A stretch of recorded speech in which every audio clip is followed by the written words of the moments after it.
मुबारक हो। संभल के सीजीएम यानी chief judicial magistrate Vibhanshu Sudhir को हटा दिया गया है और उनकी जगह आदित्य सिंह को नया सीजीएम बना दिया गया है। सरकार के हिसाब से एक रूटीन ट्रांसफर होगा, लेकिन सवाल यह है कि क्या ये वाकई में रूटीन ट्रांसफर है। हालांकि अब ये सवाल रहा नहीं, फिर भी सवाल तो उठा ही सकते हैं। 24 नवंबर 2024 को संभल में शाही जामा मस्जिद के सर्वे के दौरान हिंसा भड़क जाती है और कम से कम 4 लोगों की मौत होने की बात है। हालांकि अलग अलग रिपोर्ट में ये नंबर अलग अलग है। कुछ रिपोर्ट के हिसाब से मौत पुलिस की गोली से हुई और हर बार की तरह पुलिस का कहना है कि मौत में पुलिस का कोई रोल नहीं है।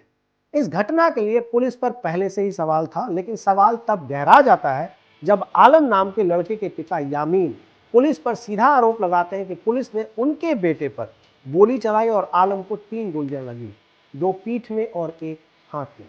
आरोप उस समय के सर्कल ऑफिसर अनुज चौधरी और थाना प्रभारी यानी एसएचओ अनुज कुमार तोमर पर लगाया गया और मोहम्मद यामीन इन अधिकारियों के खिलाफ एफआईआर दर्ज करवाने के लिए धक्के खाते रहे, मगर एफआईआर नहीं हुई और आखिरकार वो कोर्ट जाते हैं। 9 जनवरी को संभल के सीजेएम विभांशु सुधीर एफआईआर का आदेश देते हुए साफ कहते हैं कि प्राइमा फसाई गड़बड़ी लगती है, इसलिए तत्कालीन सीओ अनुज चौधरी, थाना प्रभारी यानी एसएचओ अनुज कुमार तोमर और दूसरे पुलिस वालों पर एफआईआर दर्ज होनी चाहिए और 7 दिन के अंदर एफआईआर की पूरी डिटेल कोर्ट में पेश करने का ऑर्डर देते हैं।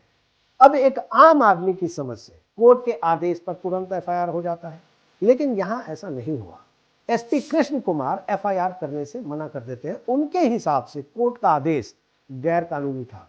उनका तर्क था कि इस मामले की जांच पहले हो चुकी है और पुलिस को बेगुनाह पाया गया है, इसलिए वो कोर्ट के एफआईआर वाले ऑर्डर को हाई कोर्ट में चैलेंज करेंगे। कानूनी तौर पर अपील करना उनका अधिकार है, मगर एसपी किस चीज को चैलेंज करेंगे? इस बात को कि उनके अधिकारियों को पहले की गई जांच में बेगुनाह पाया गया है, इसलिए उन पर एफआईआर दर्ज नहीं होनी चाहिए। अगर वो ऐसा करेंगे तो क्या वो ये मान रहे हैं कि जांच में गड़बड़ी नहीं होती है, या फिर ये कहना चाह रहे हैं कि अगर एक बार जांच हो गई है तो दोबारा नहीं हो सकती है, लेकिन दोबारा से जांच के सैकड़ों उदाहरण हैं। या फिर वो एफआईआर से डर रहे हैं क्योंकि वो जानते हैं कि अगर ठीक से जांच हो गई तो शायद उनके अधिकारी फंस जाएंगे। एसपी कृष्ण कुमार से एक सवाल है कि अगर यही कोर्ट का आदेश किसी आम आदमी के खिलाफ होता तो क्या उसे एफआईआर के बिना हाई कोर्ट जाने दिया जाता? उनकी तरफ से मैं जवाब दे देता हूं, अगर वो गरीब होता तो कोर्ट ऑर्डर से पहले एफआईआर हो चुकी होती।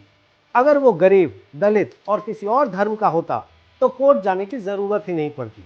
अगर वो नेता होता तो एफआईआर करने में थोड़ा वक्त लगता, और अगर वो सत्ताधारी पार्टी का ताकतवर नेता होता तो एफआईआर होती तो जरूर, लेकिन हल्की धाराओं में। उधर हाई कोर्ट ने जबरदस्त फैसला लिया। सीजेएम विभांशु सुधीर को सीनियर डिवीजन का सिविल जज बना के सुल्तानपुर भेज दिया, यानी डिमोशन, और उनकी जगह आदित्य सिंह को लाया गया है। अब जरा आदित्य सिंह के बारे में भी जान लेते हैं। 2024 में उसी संभल में कुछ हिंदूवादी संगठनों ने एक पिटीशन किया कि शाही जामा मस्जिद श्री हरिहर मंदिर के ऊपर बनी हुई है। आदित्य सिंह ने जामा मस्जिद में सर्वे कराने का आदेश दे दिया। वो दे सकते हैं। मैं कोशिश कर रहा था कि उनकी जजमेंट को पढूं और थोड़ा सीखूं कि आखिर किस आधार पर उन्होंने ये फैसला दिया है, लेकिन मुझे उनका जजमेंट मिला नहीं। उन्हें सिविल जज से प्रमोट करके सीजेएम बना दिया गया है, यानी प्रमोशन। अच्छी बात, मेरी तरफ से उनको मुबारकबाद। और उधर विभांशु सुधीर का पिछले 5 साल में 5 बार ट्रांसफर हो चुका है। आज के डेट में ट्रांसफर किसी भी अधिकारी की ईमानदारी को जांचने का एक पैमाना बन जाना चाहिए। जितना ज्यादा ट्रांसफर है, पूरी संभावना है कि अफसर ने अपना काम ईमानदारी से किया होगा और सत्ता के सामने पूंछ नहीं हिलाया होगा। वहीं दूसरी तरफ हाई कोर्ट की इस एक ट्रांसफर ने प्रशांत भूषण जैसे वकीलों की उस बात को और मजबूत कर दिया है जिसमें वो कहते हैं कि आज की न्यायपालिका धीरे धीरे एक तरफा होती जा रही है और करीब करीब हो भी गई है। If you put these two kinds of corruption together, there is a huge amount of corruption in the judiciary and including in the higher judiciary in the country today.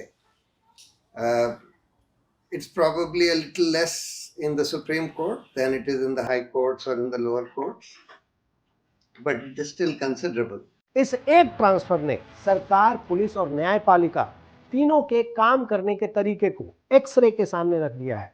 यहाँ साफ दिखता है कि कैसे पूरा पुलिस तंत्र अदालत के आदेश को किनारे रख कर काम कर रहा है, और वो ऐसा इसलिए कर पा रहा है क्योंकि उसे पता है कि उसका बॉस संविधान नहीं है बल्कि कोई और है। अब यहाँ मेनली दो पॉसिबिलिटी है।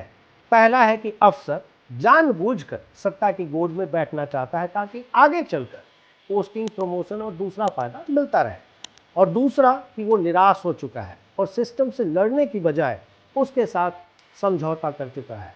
इस पूरे मामले में ये भी दिखता है कि कैसे एक एसपी रैंक का अधिकारी अपने जूनियर को बचाने में पूरी ताकत झोंक रहा है, और इसके भी दो कारण हो सकते हैं। एक कि वो अपने पुलिस भाइयों के साथ खड़ा होना चाहता है, लेकिन जिस तरह अदालत के ऑर्डर को इग्नोर किया गया है उससे ये साफ हो जाता है कि ये कारण नहीं था, वरना कोई भी अधिकारी कोर्ट के ऑर्डर को इग्नोर करके किसी को नहीं बचाएगा। तो बचता है दूसरा कारण कि जो अधिकारी बचाने में लगा है वो भी उसी धर्म आधारित नफरत की मानसिकता से ग्रसित है और इसलिए किसी भी हद तक जाने को तैयार है। ये एक ट्रांसफर हमें बताता है कि आज न्यायपालिका किस हालत में है, और यही एक ट्रांसफर ये भी दिखाता है कि राज्य के मुख्यमंत्री योगी आदित्यनाथ की राजनीतिक सोच कितनी संकुचित और कितनी खतरनाक दिशा में जा चुकी है।